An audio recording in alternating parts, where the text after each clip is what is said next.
Welcome to Streams of Income, hosted by best-selling author and entrepreneur Dr. David Powers, where we discuss streams of income, passive income, residual income, and even why there are dinosaurs and zombies in this intro.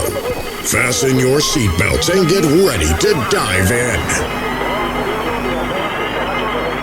Hey everybody, welcome to the Streams of Income podcast. I am here with an old friend and somebody that I have known digitally and through books for many, many years. And then I finally got to meet him at a homeschool conference. Yeah. And Jim is one of what I call my Dan Miller Alumni Club.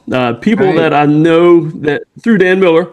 And so if you've never heard of Jim, well, let me put it this way. Chances are, if you're part of that club, you've heard of Jim. You just didn't know this was him. Right. Dan always talked about him. He would come up like every third or fourth podcast. He talked about you in the 48 Days book. So Jim is, well, you know what? I'll let Jim introduce himself because he'll say it way better than I do. But he's done some pretty amazing stuff and some amazing streams of income. So Jim, what would you say you do? Like, who are you? I am Jim Hodges, the voice of Jim Hodges Audiobooks. I had been told since I was a wee lad of about 7, the first time somebody said to me, it was a teacher, after I had agreed to read a page of a Dick and Jane book out loud in my second grade classroom. See, I do better if other people's words are in front of me, then I don't have to. But anyway, so I read this page from Dick and Jane, and I knew how to read already. And there was an exclamation point at the end of, the last couple of lines. And so I read them with enthusiasm. It's like, see, Dick, run, Dick, run. This little 7-year-old boy with a high squeaky voice. And the teacher just kind of took a step back and said, oh my gosh, Jimmy, that was wonderful. Would you like to read another page for us? And just like that. Amazing what an impact a random statement from a teacher, whose name I don't even remember, had on me as a 7-year-old boy. She told me, you do a good job reading books out loud. That's what she told me.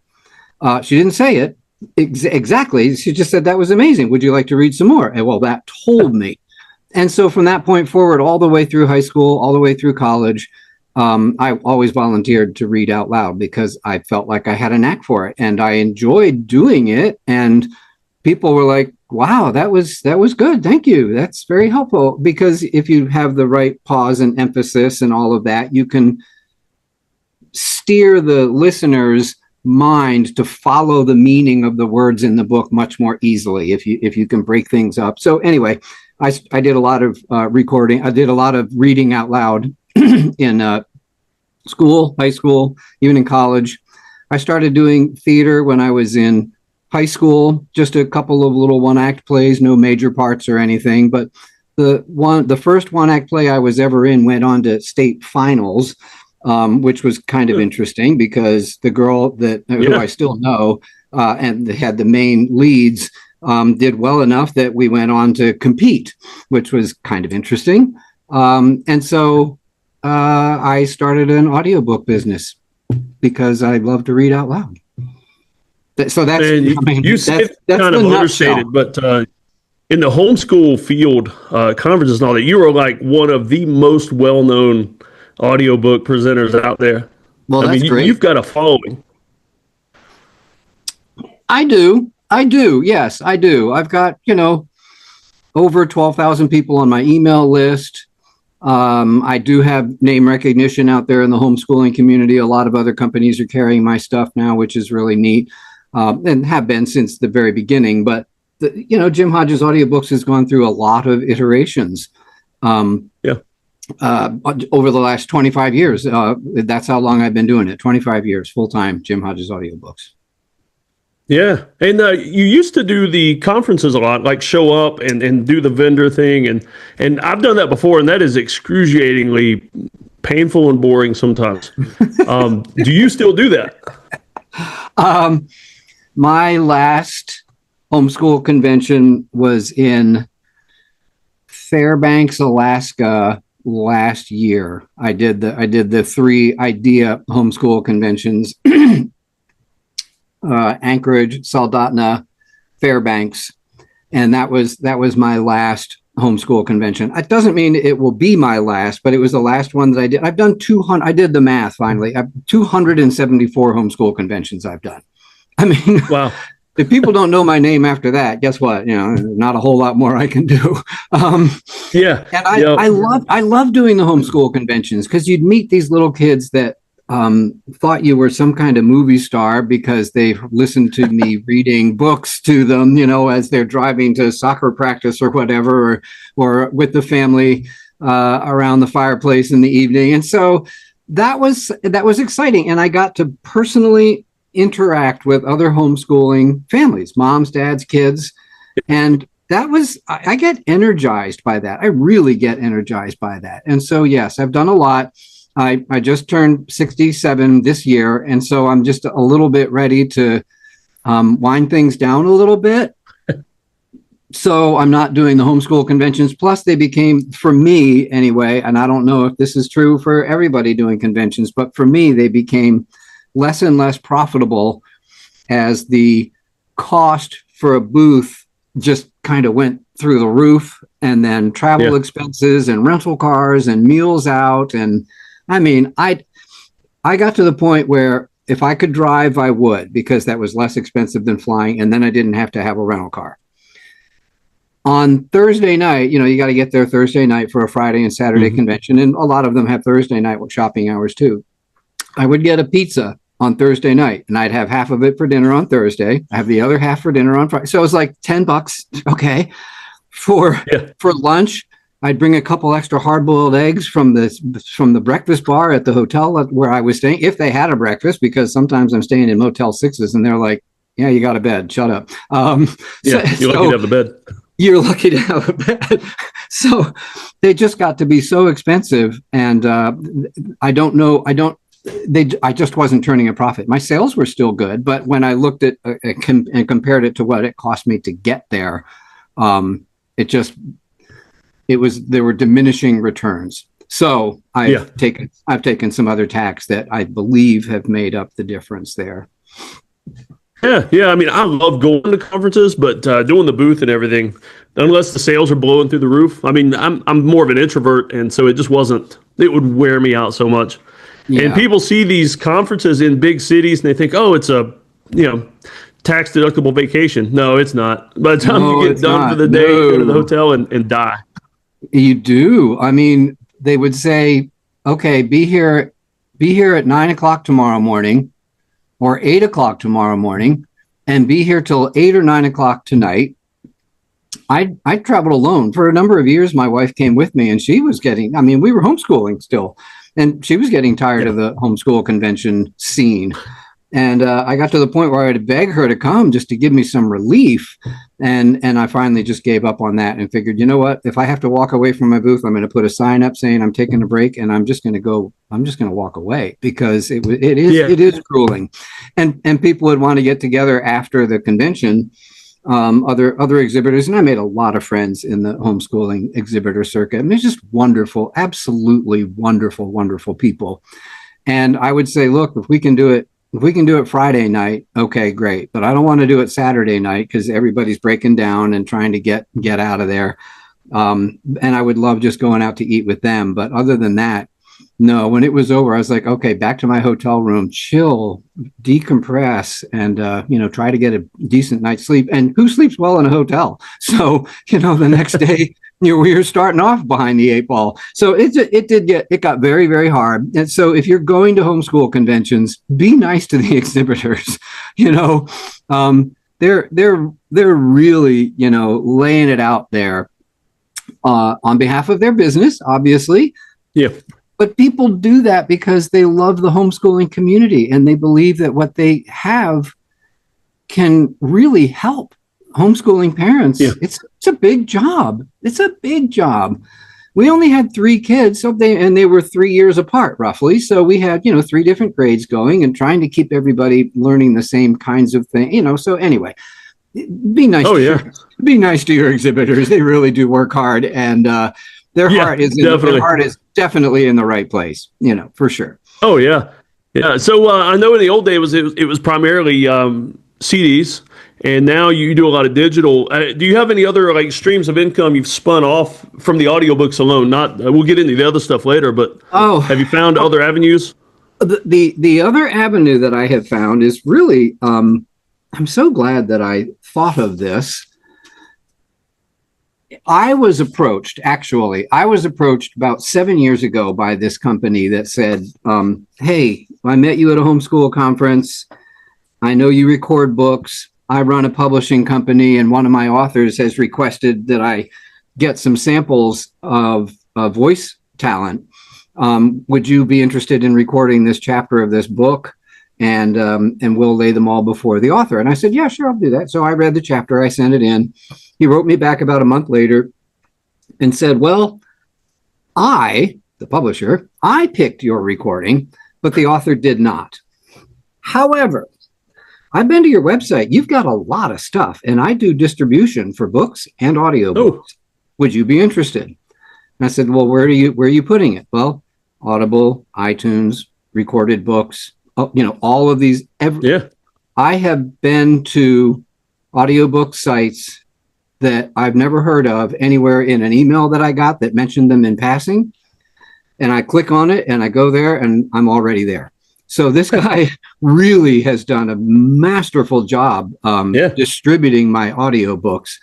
And at the time, he said, I'll give you 25% of the royalties I collect. I said, you know what? 25% of something is better than 100% of nothing. So yeah, sure, go ahead. 5 years later, I had proven myself, obviously, because my numbers kept going up. My quarterly check kept going up gradually, but consistently. And so it was time to renew. And I said, I had already started another distribution network system. And I said, look, I want 50%. He's like, oh, no, I might be able to do 35 maybe. But I said, Brian, look, that's it. If you want to keep carrying my stuff, I want 50%. He's like, okay, fine. So now I'm getting 50%, which is good. That actually works out to, where's the document? It works out to like anywhere between $1,200 and $1,500 a month from him putting my audiobooks on all of the different audiobook websites. And so that is a stream of income that I don't have to do anything. I just keep recording my books. I've got over 100 books. And so they're out there and you can buy them from audiobooks.com or Chirp or, anybody. And I get a portion of the royalties that are collected on that. So I never was on any of the public sites before this guy approached me. So all of a sudden I had another stream of income, which was great.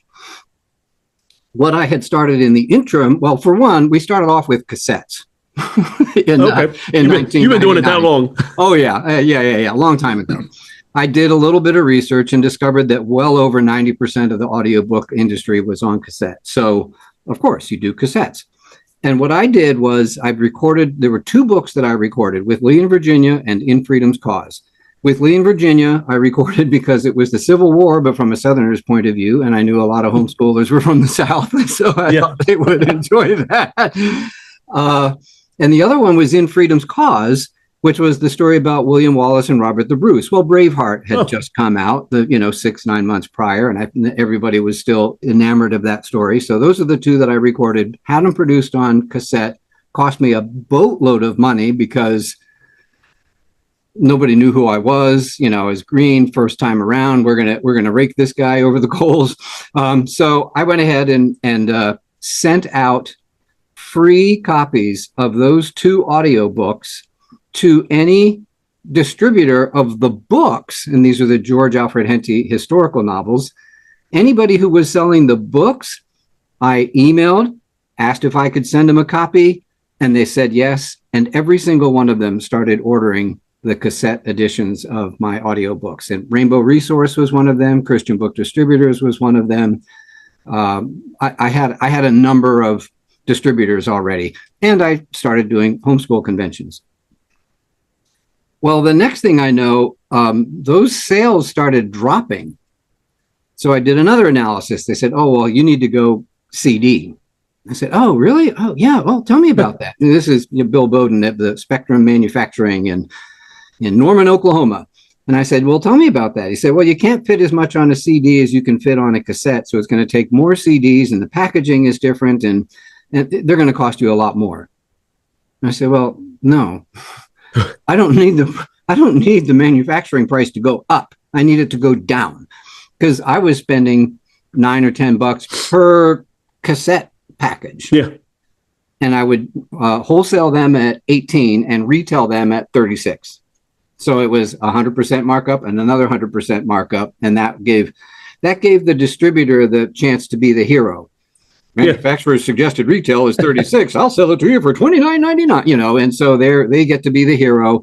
I still make double what it cost me, or I make what it cost me. And so then he said, how's about MP3 CDs? I said, I have no idea what you're talking about. What is that? Well, he said, do you listen to music online or anything? I said, no. Well, millions of people are, and they're all listening to MP3 editions of these great songs. So if we did an MP3 edition of your books, it would be one CD and it would cost you $2 a pop, as long as you ordered like 100. Yeah. Okay, done. Let's do that. So they revamped the covers so that it fit on a square instead of the cassette packaging. And all of a sudden my cost went down like mad to $2 per copy. And I sold them to my distributors for 10.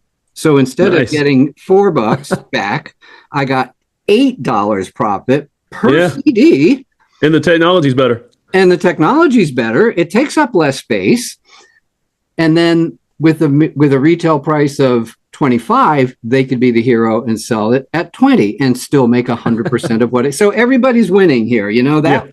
I've always been clearly of the mindset that if this isn't good for you and me, then there's no sense in doing it because I don't want it to be all good for me and not for you. So that's always been my mantra. Well, CD sales started dropping. As I told you, the expenses went up, the CD sales started dropping. So I realized I'm sitting on a couple $1,000s worth of CDs over here. They're not doing me any good. Yeah. And they're not selling naturally, and I'm not doing conventions. So I just realized I'm going to dispense with the CD editions. I'm going to go straight download and straight streaming. So I got in touch with, I think there's 8 different distributors that distribute to homeschool. Let's see, 1, 2, 3, 4, 5, 6, 7, 8. 8 different companies that I approached and said, look, I've got all these great books. You market and, serve the homeschool community. How's about we do this? I give you my complete inventory of audio. You put it on your website. You sell at my retail price. And you send me 50%. That's bringing in $1,800 a month. Yeah. So that's a stream of income, again, that I don't have to do any extra work for. Yeah. It's I call that passive adjacent. Like you had to do some work initially, but Absolutely. And it's funny you would say that because there was a time, I think it was at around the 10-year mark that I'd been in business. I was really curious. Okay, how many copies of With Lee in Virginia have I sold? That was the first book that came out. So I went to my records. I use QuickBooks, and it's very accurate. And you can search for a title. You can search for anything you want and say, bring up all of the information relating to this title. It turned out that I had sold a copy of With Lee in Virginia every single day for 10 years. Yeah. Guess what? I'm still selling copies of With Lee in Virginia. I finished it in 1999. Yeah. And it's still I haven't done anything to it. I'm even better at my job now than I was then. And yes, I had to do some work. And I like to tell the story about Harper Lee. She wrote To Kill a Mockingbird. Mm-hmm. It won the Pulitzer Prize in 1963, made into a movie, just stage productions, everything. She only wrote one other book in her lifetime that she never even published before she died. Yeah. They found it in her bedside table or something when they found her dead, and they published it, and it was like, nobody was really all that impressed with it, apparently. But I think she lived on royalties for the rest of her life for one book. That's the dream there. Oh, man. Every kid in high school from 1965 till today practically has to get their own copy of To Kill a Mockingbird and read it. It's a great book. It's a great story. It made a fine movie. Yeah. And yet, I'm surprised they haven't made a second movie yet. Not a sequel, but just another remake. Because they do like to do remakes, and Hollywood doesn't have an original thought in their head. So, that would be. The great thing about those historical books, like the Lee book, is they're historical, but every so often something will happen and they'll revive again. Bring it back up again. Yeah. I mean, I'm thinking about, 12 Years a Slave? I mean, I had never, before the movie, I had never read or heard of that book, but it was an old book. Yeah, right. Yes. So I feel like I've gone through a number of iterations, cassettes, and then skipping over CDs and going straight to MP3 CDs, starting to sell. So there was this one title. There was a great book, and all the teenage boys were like, "Oh, record this one." I'm like, "Why? It's not a very well-known historical event." Well, there's so much action in it. We love it. Would you record that? It's like, all right, fine. So I recorded it, and sure enough, it didn't sell that well. So when I was testing my, and it really was testing the first foray into selling downloads, I picked that title to be on sale for $10. I sold 180 copies during the month so it was like $1,800 just fall into my lap for a book that before that hadn't done much of anything. And now everybody on my email list knows you don't have to go to a convention, you don't have to buy a CD, you don't have to wait for it in the mail. You can go to your computer, you can buy it now, you can download it, you can be listening to it in 5 minutes. And so that began the download phase of Jim Hodges audiobooks. Same old recordings, same old stories, been around for 20 years at this point, or probably more like 10 or 15 years at this point, and go. So the next phase, and this, as you can see, things are always changing. And I like to say there's one thing that I like about being self-employed in this kind of business. You're constantly challenged. You always have to go, what's next? What can I do? You can't sit still. You cannot sit still. And you know what I hate most about being self-employed? You are constantly having to work to keep up with the technology. You're constantly having to figure out what to do next. It's like, can't I just read books? I mean, that's what I really want to do. So it's invigorating on the one hand, but if you've been doing it as you know, David, I was in the Navy for 20 years before starting Jim Hodges audiobooks. Yeah. So, and before that, I started working when I was 12, paper routes.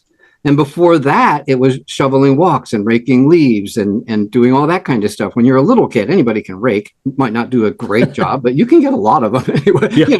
So I've been working for so many years. I am getting to the end of it. 67 is not. I'm not young. I'm not old. But I'm getting to the point where, okay, I want to set things up on autopilot. And that's why I worked out with hey, you sell my stuff on your site. Hey, you get me on all of the download sites for audiobooks, literally worldwide. I have customers in China, South Africa, Australia, Canada, not Mexico so much, Japan, different countries in Europe. I mean, I've traveled a lot, but I've got customers in a lot of places I have never been, thanks to the internet and the ability to sell things through the internet. Just so the listeners are catching this, they might be thinking, well, I can't live off $1,800 a month, but you're talking $1,800 a month times 3 or 4 or 5, and that's what I really want them to pay attention to, is these different income streams. So that's my Navy retirement check coming in. That's been coming in since I was 41. That's not bad. Not bad at all. You do 20 years in the military, and the rules have changed a few times since then. But at that time, you would get a base pay you'd get a housing allowance, you'd get a meal allowance. And when you retired, you'd get 50% of the base pay. So it usually works out to about a third of what you're actually earning. Yeah. You get your check when you're active duty. When you retire, you get about 1/3 of that, and it's for life. It's for life. And a third of what you made as an admiral. I mean, it's got to be. No. Or were you on the enlisted side of things? I was an E6, not an O6. You're like me. You're on the enlisted side. Yeah, I'm on the enlisted side. But you know what? Honestly, I will forever be grateful that I stayed, because I've had medical coverage ever since. My wife and I, my kids that were still at home, we had medical coverage that I wasn't really having to pay that much for. It was like $100 a month, maybe, for TRICARE for all of us. Yeah. And then the commissary is a much less expensive place to shop. So there were multiple benefits to it's not just that monthly paycheck. It's and I paid into the survivor benefit plan. So should I predecease my wife, she will get 55% of that for the rest of her life, because I earned that. Yeah. And so when I die, it's over unless I sign up for this annuity payment, and then she'll get it for the rest of her life. So, you know, it won't be a whole lot for her. But again, it's the streams of income that are going to sustain us. So about, I guess about 4 years ago, something like that, I talked to a couple of people about Social Security. And the prevailing wisdom was, go ahead and apply when you are first eligible, which is for most people, that's 62. My full retirement age was 66 and 8 months, which was like August of last year, or maybe December of last year.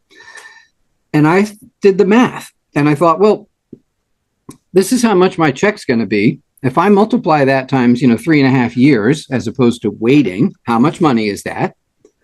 How much will I get if I wait till that day?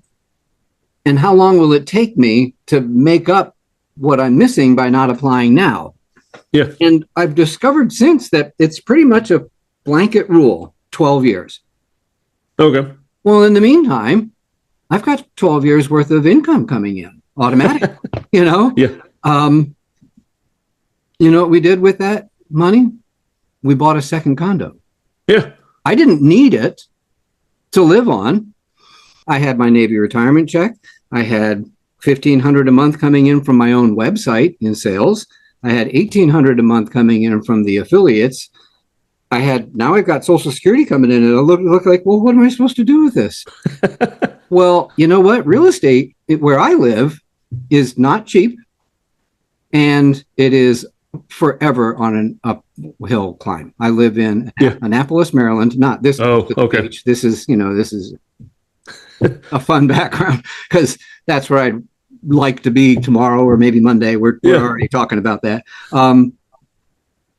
So all of these things, and what we did with that condo was, hey, family, friends, would you like a free place to stay and come and visit? Yeah.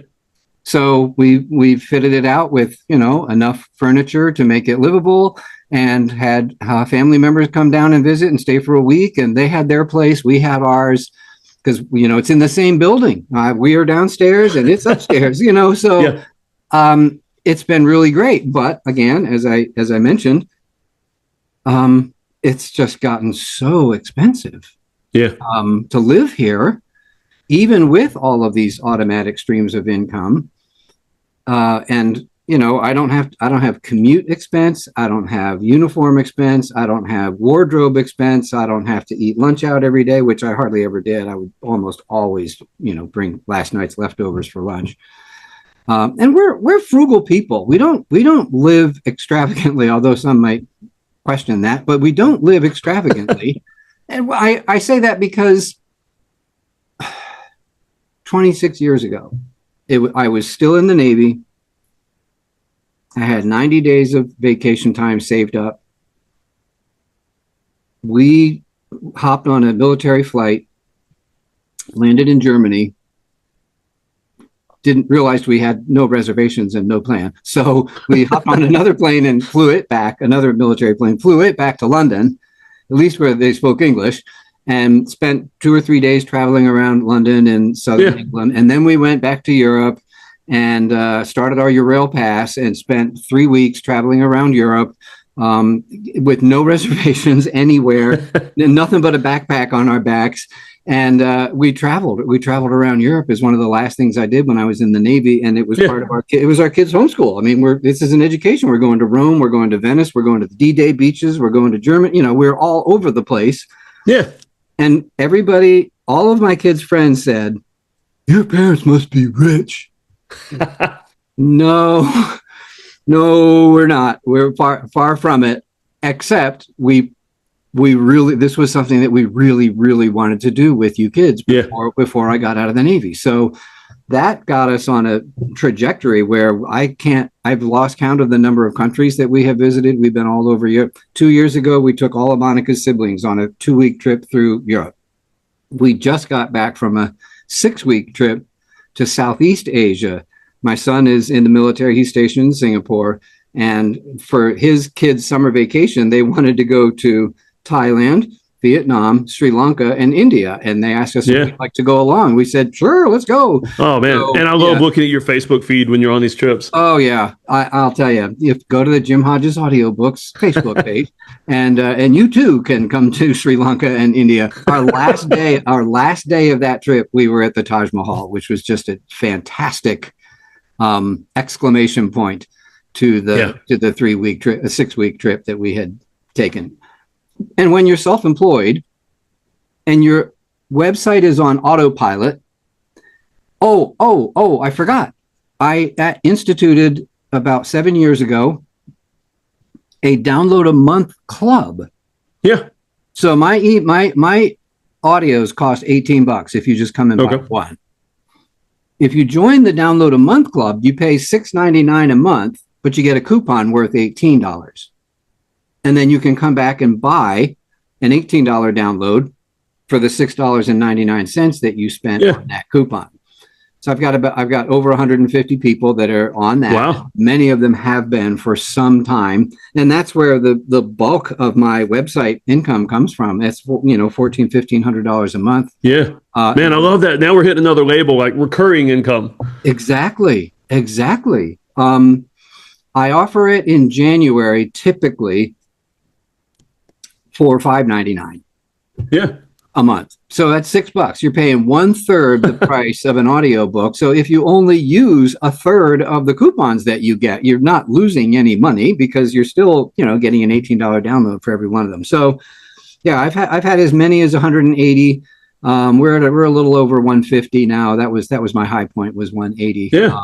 But that's really nice to just, so I sit down at my laptop, whether I'm at my son's in Singapore or Sri Lanka or wherever the heck we were, and I see all of these sales coming in. That's awesome. $5.99, $6.99. Somebody bought a download, $18. Oh, they bought the download and the study guide combination for $24. And it's just money. That's just money coming in. Oh yeah. So that's automated. The affiliate stuff is automated. Just general sales off the website is automated. My Navy retirement check is automatic. My Social Security is automatic. My wife signed up for Social Security. That's automatic. So I don't know how many different streams of income we've got. Yeah, there's a lot. I like it. No, it's pretty good when you get so many great ones that you have to sit and count them just to. Well, yeah, that's pretty awesome. That's not a bad thing. The crazy thing is, so off of the audiobooks, between the affiliates and the websites, it's about $40,000 a year. Yeah. Well, now we add the Navy to that, and then you add Social Security to that. You're pushing 65, 70 maybe total of just income. Don't even think about what the expenses are to maintain all of that because it is expensive, and that's why I don't really have a lot of money left over. This trip this past summer was the first time I have wildly overspent on travel expenses, and I'm behind the 8 ball in a big way. But it's worth it. It was. We went with our grandkids and my son and his wife, and we traveled all over and saw some amazing things. And my goodness.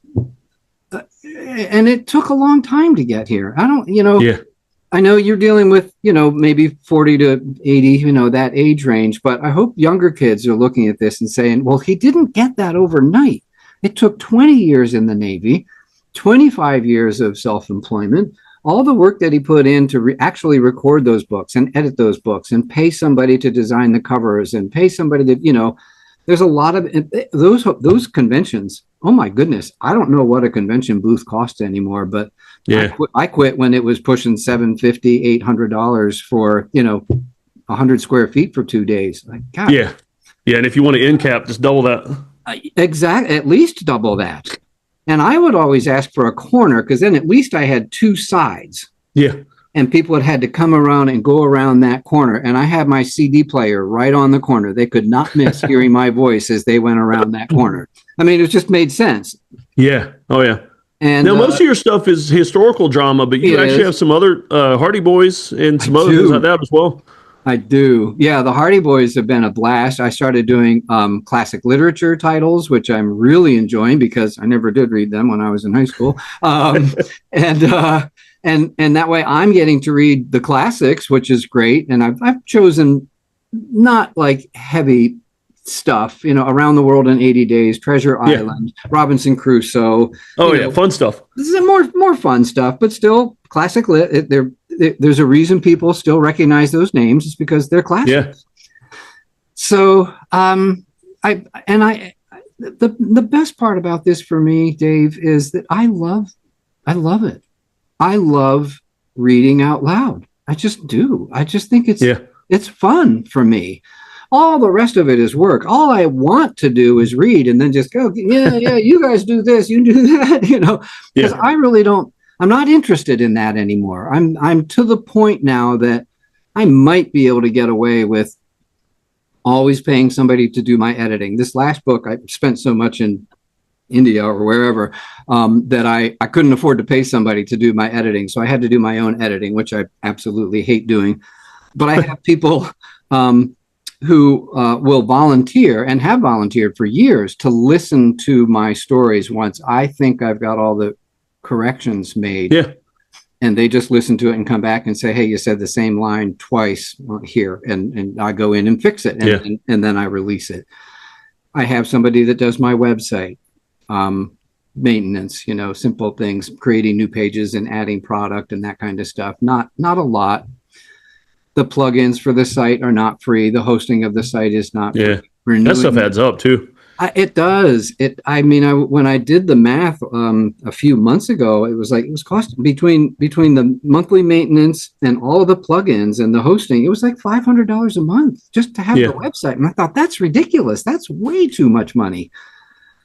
But I'm at pains to figure out what should I stop doing, because they all have their place, So there are difficulties that come up when you become self-employed. You have to start thinking about these things. You have to look after your expenses. You have to make sure that your profit margins are reasonable. And I think, for a $2 CD to sell for 10 wholesale, that's a great markup. That's a tremendous markup. You can make a business with a $2 product that you sell for 10. Oh yeah. If you have closer margins than that, it's going to be harder. And that's why the internet age, the digital age, is so phenomenal, because now my only production cost to get an audiobook done is my time. I do pay somebody to design a cover, which I could probably do, but I'm not really interested. And they're not that expensive. Delegate the stuff you don't like. I want to farm off all the stuff I don't want to do. And I couldn't do that at the beginning. I had to do a lot of that stuff on my own. But I wanted consistency too. So designing the covers was something that I hired out. Said, look, here's the format. I don't want that to change. I want everybody to be able to look at my next one and go, this is a Jim Hodges audiobook, just because it, so I don't understand all the rebranding. Let's see. Cracker Barrel is a wildly popular restaurant chain around the United States. Let's change everything. Let's make it like all the others. It's so dumb. No, I want people to look at it and go, "Oh, that's a Jim Hodges." Because look at the cover. Of course, I recognize it. That's a Jim Hodges. Yeah. So more so the rebranding. I'm a bigger fan of like going retro. Like grabbing an older logo and bringing it back. You know, Yes. something like that. I like that better. You know what I wish somebody would do, and there are TV channels that are attempting to do this, like Me TV and things like that. I wish that Disney would come up with their own, you know, Disney Retro channel. Yeah.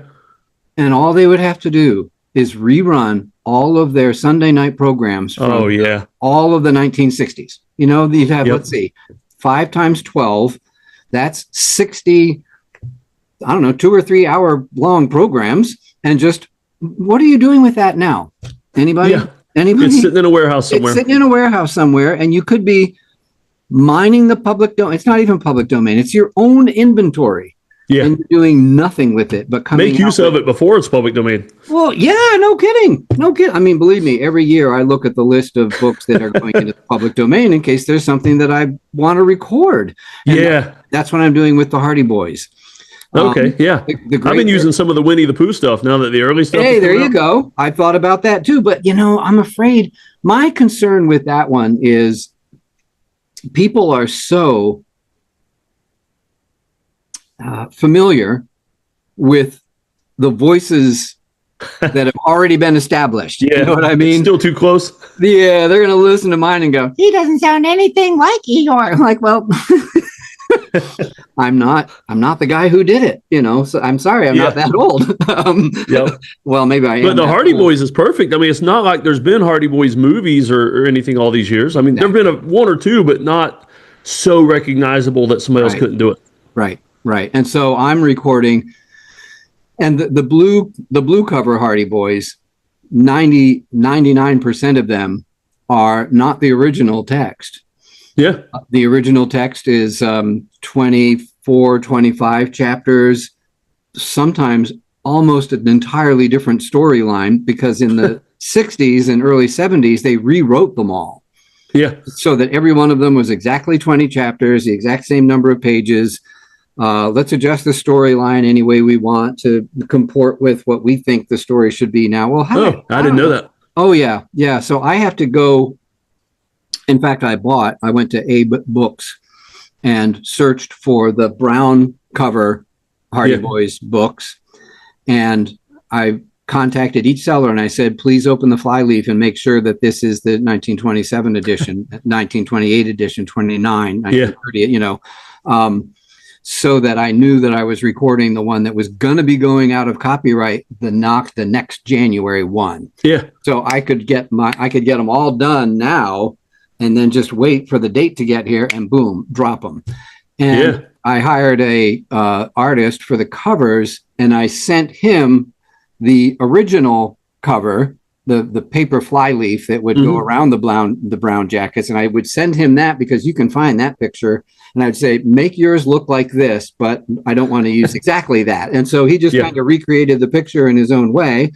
So I wasn't breaching anybody's artwork copyright. Not that it would be covered now either, but still, I thought I want a more unique presentation. And those have been selling, especially not so much on my website, but in the public distribution channels. Those have been selling really well. I'm going to keep doing them. In fact, my last one, The Great Airport Mystery, is done. I've got 2 people proof listening now. And when they come back and tell me what the corrections need to be done, I'll get that page set up and just not make it live until it goes public domain. Yeah. So, man, I'd love to see something like that become just more and more popular compared to some of the stuff that's put out these days. Oh, yeah. Maybe you can help me with this. I've been really trying to come up with and I don't know how to do SEO research. Maybe you do. What would be the perfect phrase to purchase the web address of for parents who are looking for kid-friendly, audiobooks? Yeah. I'm thinking family-friendly audiobooks. I'm thinking, something, because I also wanted to communicate that this is not the same stuff that you're finding everywhere else you look. Yeah. Does that make sense? Oh, yeah. Yeah. I mean, you don't want to have to worry about it as a parent. Right. And that's the thing. That's the thing that a lot of parents have said to me. Look, you know what, Jim? You know, it's the best thing about your stuff. Not only do we love your voice and your reading style, and the sound of your voice is so pleasant and calming and easy to listen to, which is what they tell me, which I'm glad to hear that. We know that no matter what we get off of your website, we can let the kids just listen to it. We don't have to worry about it containing anything that we would find objectionable. There's nothing there. It's all good. I said, well, yeah, that's what I would want for my kids. That's what we read to my kids. Why would I offer anything else to yours? It just didn't make any sense to me. And I won't. I mean, I've had people ask me to record books of theirs, and I've just said, I'm sorry, this is not something I'm interested in recording. Thank you for asking, but no thanks. And they don't really need an explanation. You just say, this is not in my wheelhouse or something like that. This is not something I'd be interested in recording. Yeah. And there's not a whole lot they can say. Yeah. Yep. Well, I'll tell you what, Jim, as we start winding up, one thing I always like to ask everybody, if you could recommend 3 resources, books, podcasts, people to follow, that could change somebody's life in terms of success and happiness, what would be your top 3 resources? I don't really follow anybody. I follow marketing guys. Any go-to books or anything? You know what? Honestly, I have been so flying by the seat of my pants that I mean, obviously Dan Miller was one of them for sure. I loved reading his emails and stuff. Tom Woods is another guy that I follow now. He's very much associated with Russell Brunson, and okay, I follow a lot of Russell stuff. Paul Counts is another guy that works with Tom, and what Tom wants you to do is create a website, get an email following, and then do affiliate sales. Don't even bother trying to come up with your own stuff. Do affiliate sales, and I get that. In fact, it's what I'm doing with my 8 homeschool webs, community friendly websites. That's what I'm doing. But I'm not selling any of their stuff. I'm having them sell mine because, and I think most of them are interested in doing that because I'm absolutely willing to share the sales 50-50. Yeah, you get to keep half. You don't have to worry about markups or sales or anything like that, and if you only sell a few, then you don't make a lot of money. So if you want to make more money selling Jim Hodges stuff, just send out an email every couple of months and say, oh, by the way, Jim just released another one that we've got, and see whether that will work for you. You're not thinking about just like homeschool people, right? You're talking about no, anybody. Like I usually tell people too, like the Bible's a given, so you can't name that as your top resource. Of course, right? Yeah. Well, absolutely. That's. I mean, I go to a very, very, very, very consistent. We're fairly consistent anyway. I fell on the ice in January of 24. Had surgery a year ago yesterday on my hip, physical therapy for the next 4 months. All this year I've been working to get back in shape somehow with my morning exercise routine, because I just plain couldn't do it last year. It would hurt too much. Yeah. So last Monday I went water skiing for the first time in I don't know how long.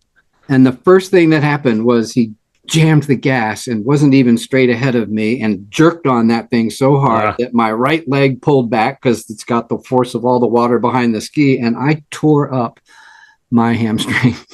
Oh man. Fierce. Yeah. So I'm in a bit of pain. Now you're on the disabled list again. Well, I know. It's like, oh my gosh, I waited so long. I did go to an urgent care place, and they said, well, you haven't broken any bones. I did that a week later just in case there was something broken that I would see the healing. But honestly, I read widely. It's mostly history. Yeah. I do watch. I actually, honestly, if you're looking for some ideas for businesses, watch Shark Tank. It's amazing the products that people have come up with. And if you want to get your entrepreneurial juices flowing, that I think that is a great resource to just, find whatever streaming service has the whole history and just go back 10 years and just start watching them. Because oh man, you get so many ideas just watching what other people are doing. And you'll also see that no matter how crazy your thing is, somebody is doing something even more crazy. Yeah, and got somebody to invest in it. Yep. But don't go on to Shark Tank when you've got $300 in sales. That you're not gonna get anything. They'll make fun of you. Yeah, they'll just say, guys, dude, you need to have some history before you come here. Who let you in? And I stay very much on top of current affairs. I think watching business network programs are not a bad idea, even though pretty much all they're talking about is the stock market. And frankly, I've bought stock in a few companies, never had any real success with that. Real estate, on the other hand, real estate's been very, very good to Monica and I. And now that I've got 2 condos and I don't need it because it's just Monica and I, we can rent this thing out. And here in Annapolis, it'd be probably, my payment is $1,200 a month. My monthly maintenance fee is $400 a month. And that's why it's like, okay, all of a sudden, thank you, Joe Biden, my purchasing power stinks, but I'm still shelling out, $1,600 a month for this place. That's why we ended up having to turn it into a rental, because that $1,600, depending on what your income level is, might not sound like a lot, but it's like what everything I earn off of my website. So we're going to turn it into a rental, and then we'll have positive cash flow, maybe get it paid off before either one of us die. And the reason that I really wanted to get a second condo, because we were happy with our living arrangement, largely, was that in the event that I die, there'll be enough insurance money to pay it off. And then Monica can have the full amount of that coming in without there being really much of anything in the way of expenses for it. So, I have always been looking for streams of income. That's why I stayed in the Navy. That's why I started my own company. That's why I did this with all of these other websites. That's why I applied for my Social Security. Then we had Monica apply as soon as she was eligible. And just because that knowing that check is coming in, even though the dollar amount might fluctuate with the sales, it's a very comforting feeling to know that you have established multiple streams of income. Oh yeah. And now we got to figure out a way to make this water skiing thing service connected to 20 years ago. Now you're thinking 25. I'm in that rabbit hole now. I'm trying to get more disability on the VA side of things. And that is a quagmire. Well, I don't know what I could claim, honestly, that we didn't address at the outset. And, I've got like 20%. It's nothing. If I'd really known what I was doing at the time, I probably could have gotten more. But, I was like a 40-year-old guy who just worked for, I didn't even make E7 because I didn't take the duty assignments that would have required that. We were homeschooling. We were more about, doing family stuff than me being gone for 6-9 months at a stretch. Oh yeah. So, anyway, you make your decisions, and Lord willing, you're happy with them. Yeah. Oh yeah. Well, we'll go ahead and close out, Jim. I appreciate you being with us. And thank you so much just for everybody that's listening, I'm going to put your website link and everything in the show notes, and that way we get some people to sign up for the books. That book a month club sounds like a pretty good deal. Oh yeah. It's a great plan. Yeah, go ahead and put that link on. It's on the homepage. There's a wide banner to click on that, and it'll take you to the sign up page. And I've got 35 Henties. I've got a dozen old time radio shows. I've got 8 Hardy Boys. I've got 25, 35 kids level, 5 to 10 year olds. So there's plenty there for whatever might interest you. So thank you. I appreciate that. Oh yeah. Yep.